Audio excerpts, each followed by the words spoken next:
2019เจ้าซึ่งมาไลฟ์ซื้อต่อไปนี้เนาะก็คือ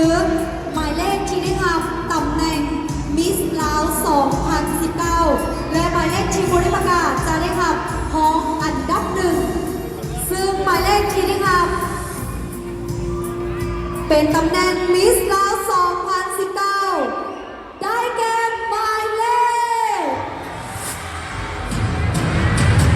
ได้แก่หมายเลขหมายเลขไหนนั่นก็คือหมายเลข ML สาวมาจากแควร์ลวงพระบางพี่นาดาพี่ซาร่าจากหลวงพระบางและหมายเลข ML สาวคนดูมองอันดับหนึ่ง เราขอแสดงความยินดีด้วยปีหน้าที่สามารถจะลงมา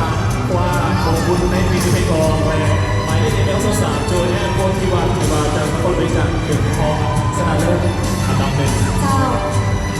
และตอนนี้คือว่าเราจะมอบเป็นรางวัลชนะเลิศรางวัลเยอะรางวัลนักสาวเรา2019กันก่อนเนาะฉะนั้นขอยินเซิร์ชหมายเลข XL Sound เนาะทางด้านกลางเนาะขอเซิร์ช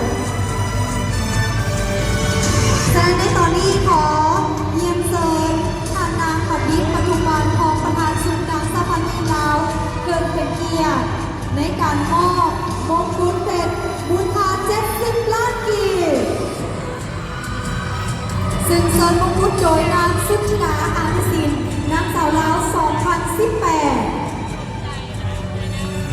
หรือว่าปีนี้การเที่ยวจะไป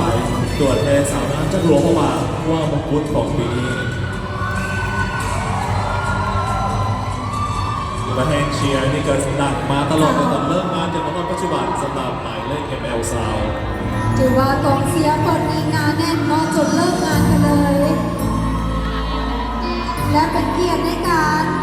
มอบสายสะพายโดยท่านอดุลไซเลขาคณะบริหารงานศูนย์กลางสาวดุมประชาชนปฏิบัติลาวขอยินเสิร์ต